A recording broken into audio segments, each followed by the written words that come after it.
Olá, meu nome é Eduardo, sou membro do Corpo Docente da Escola Superior de Guerra, no Rio de Janeiro. Gostaria de desejar a todos, nesses dias de pandemia, muita saúde, muita perseverança e agradecer a oportunidade de participar do Simpósio Nacional O Lugar do Contestado na História do Brasil. O tema da minha comunicação é Guerra e Ordem Pública nos Tempos do Contestado, um debate conceitual e político.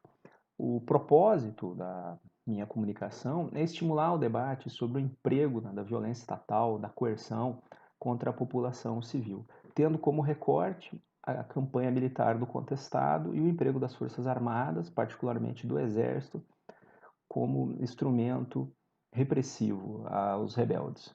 É interessante colocar já primeiramente que eu parto da premissa que reconhecer as Forças Armadas como instrumento repressor do Estado não resolvem a situação. O problema que eu aqui proponho é sob o olhar da história social, tendo como ferramentas metodológicas a história dos conceitos, a história comparada e a sociologia histórica, trazer para a pauta um debate que envolve a singularidade do fenômeno do contestado, mas que traz também para o tempo atual o debate do emprego das Forças Armadas em operações de garantia da lei e da ordem, num esforço, né, num ensaio de história comparativa. Então, qual é a grande motivação? Eu acredito, eu creio, que o contestado, em que pese ele ter sido tema de inúmeros trabalhos acadêmicos de excelente qualidade e ter se dado muita atenção, a nível nacional ainda há um campo de debate, sobretudo sobre o papel do Estado, o que o contestado nos traz de informações, o que o estudo desse fenômeno histórico ilumina a respeito do emprego das Forças Armadas, do protagonismo militar e das questões políticas. E para compreender tudo isso, a gente tem que passar pelas questões que envolvem os conceitos no seu devido tempo e no seu devido lugar. Inclusive, gostaria de ressaltar isso, que como historiador eu tenho plena compreensão de que o fenômeno do contestado é um fenômeno singular. Ele pertence a uma época, a um momento, a um contexto, a uma conjuntura histórica.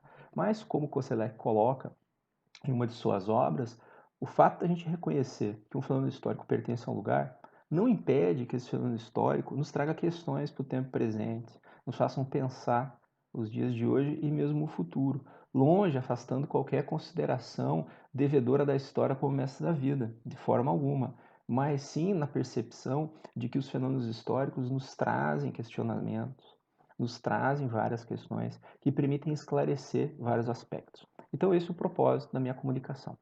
Em termos conceituais, quando falamos de ordem e segurança pública, quando já na República, a nossa Constituição de 1891, em vigor no tempo da campanha do contestado, ela estabelecia que o papel das Forças Armadas era atuar na segurança da nação e na manutenção das leis no interior do território. Leia-se na manutenção da ordem pública. Isso já vem de uma tradição anterior. A Constituição de 1824 trazia esse emprego. Toda a herança do arcabouço jurídico de Portugal nos trouxe isso, inclusive nas lutas pela nossa independência, as cortes portuguesas registraram a necessidade de emprego da Força Armada na manutenção da ordem pública no Rio de Janeiro, então capital federal. E o que é essa ordem pública vindo já dentro desse passado do século XIX para cá? A ordem pública era tratada como a antítese da anarquia.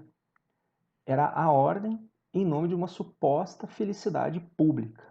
Mas a história nos diz que essa manutenção da ordem ela se dava em sintonia com interesses políticos. Olhando o contexto do contestado, usando, né, o conceito de coronelismo como cunhado por Vitor Nunes Leal, com toda a polêmica que cerca nessa questão da política dos coronéis, a gente encontra o que? Sintonia com as reflexões de um sociólogo norte-americano, Charles Tilly, que é um expoente da sociologia histórica, em que ele coloca que grupos com comunicação, com assento no poder, com boas relações com o poder, usam esses instrumentos de coerção para aumentar ainda mais o seu poder. O Tilly, na análise que ele faz do surgimento da estruturação do Estado, ele fala que os conflitos e as guerras são feitos pelos Estados e eles fazem os Estados.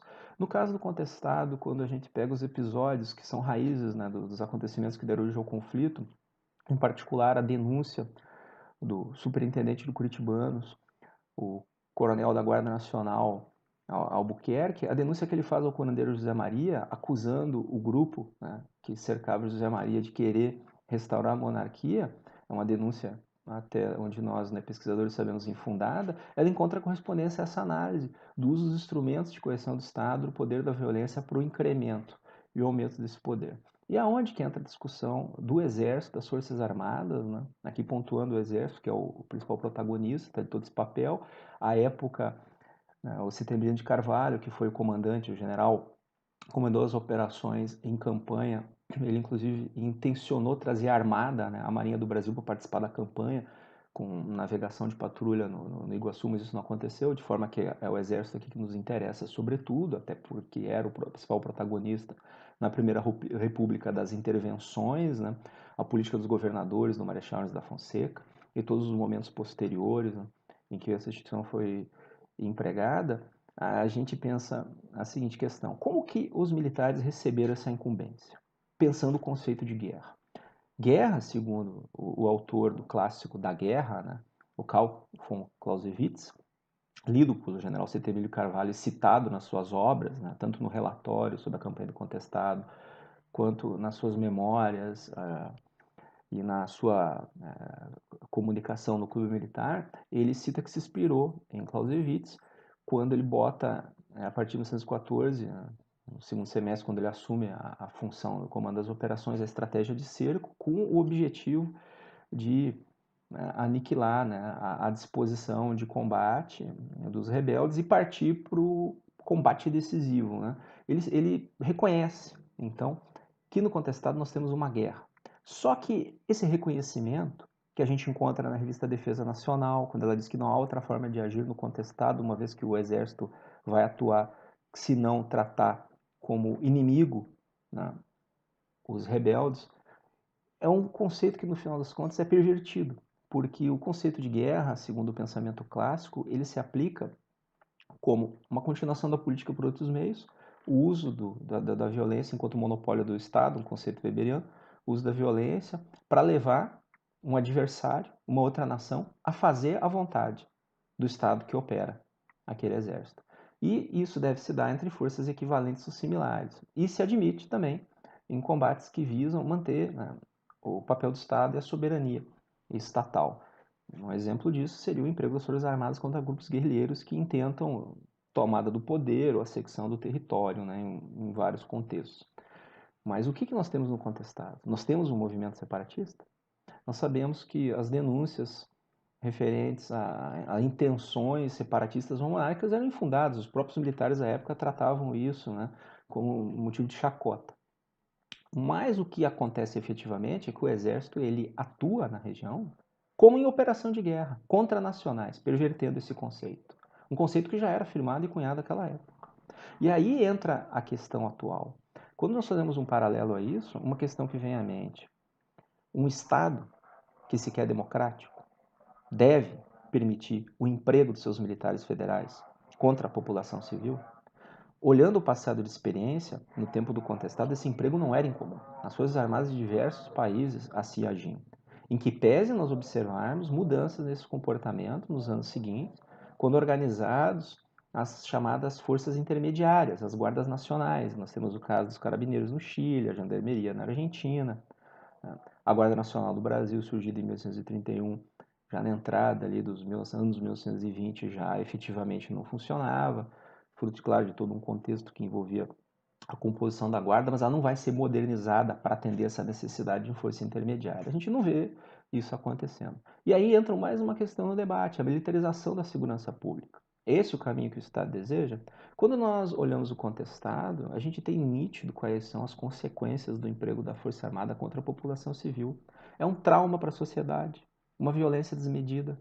As Forças Armadas se reconhecem como instrumento repressor agindo numa operação de natureza policial, perdendo aquele elan de força que defende a nação contra uma ameaça estrangeira. Nós temos várias questões que envolvem o protagonismo militar. A Emília Viotti da Costa, quando ela olha para os fundamentos, né, as raízes da nossa república, ela percebe que os militares se auto-atribuíram um papel de salvadores, né, da pátria, de mantenedores de um arcabouço moral legal, se contrapondo aos civis, e muitos grupos políticos civis reconheciam nas Forças Armadas, particularmente no Exército, um instrumento da modernização da nação. Mas ao longo desses 100 anos, de toda a nossa evolução enquanto Estado, essa questão ela tem que ser debatida olhando pelo seguinte prisma. É esse o papel que nós queremos nas nossas Forças Armadas ou as experiências passadas do emprego do Exército como instrumento repressivo contra movimentos sociais, religiosos e políticos não deve ser observado com cuidado? Então essa é uma das questões que eu quero trazer à pauta, trazer o debate. A experiência histórica do contestado nos traz uma reflexão muito presente. Observando na história recente, no ano de 2018, a intervenção federal no Rio de Janeiro, o que nós temos? Nós tivemos, né, novamente na história nacional, em que pese todas as suas diferenças, mas nós tivemos o que? Um papel protagônico dos militares. Generais do alto comando, da alta hierarquia, são colocados no centro do turbilhão político. As tropas ganham as ruas, as comunidades do Rio de Janeiro, para atuar contra organizações de interesse criminal. E a morte de civis decorrentes, e inevitável, traz essa questão. Se nós olharmos os dados de 2017, nós vamos ver que em 2018 nós tivemos um incremento da morte de civis na ordem de 39% e 40%, o que é muito expressivo. E o Exército está participando dessa ação. E ações como essa favorecem a militarização da segurança pública e não uma política cidadã de policiamento. Então, uma das questões que eu trago à pauta. No texto que eu preparei para a comunicação, ali eu detalho, né, todo o ferramental teórico, metodológico empregado na pesquisa. O trabalho que eu aqui apresento, ele é fruto do meu pós-doutorado, é ele é uma parcela desse pós-doutorado, são reflexões que surgem justamente em cima dessa questão do esforço de confronto comparativo entre o emprego do Exército no passado de experiência, né, na ordem pública e atualmente na segurança pública. E ressalto que o fenômeno histórico do contestado ele tem muito campo ainda para se trabalhar. Ele é um tema muito rico, é algo que eu percebo na minha ótica que o país ele não assimilou em termos de debate, de discussão a nível nacional. Ele é muito conhecido na esfera regional. Então, nós temos excelentes produções no campo acadêmico a nível nacional, teses também no exterior, um material, né, fruto de um esforço de pesquisa muito rico e válido. Mas quando a gente observa questões como essa, a nível nacional, particularmente na minha órbita de trabalho, né, eu percebo que há um campo muito rico para debater isso e trazer o Estado para o centro da discussão. Acho que isso é muito importante. E aí entra mais uma questão. O papel de que o historiador, sem perder de vista o seu objeto de pesquisa, sem tirar, né, o recorte necessário do fenômeno histórico ao qual ele se dedica, ele tem sim um compromisso, enquanto cidadão, enquanto pesquisador, de oferecer, se comunicando com outras disciplinas, dados para esses debates. Essa questão que eu coloco, ela é muito rica, muito interessante para historiadores, cientistas políticos, cientistas sociais e outros campos do conhecimento debater. E eu acredito que o contestado, mais que outros movimentos sociais, dada a sua riqueza, né, em termos de produções acadêmicas, o seu período de duração e a sua magnitude, todas as consequências do conflito, nos oferecem um tema para debate muito rico e que muito tem a contribuir com a discussão atual, o debate atual sobre o emprego das Forças Armadas em operações de natureza policial contra a população. Então, muito obrigado pela sua oportunidade. Desejo que esse evento, sempre muito bem sucedido, se estenda mais ao longo dos anos, para que eu tenha essa grata oportunidade de participar e conhecer o trabalho dos nossos colegas pesquisadores. Obrigado.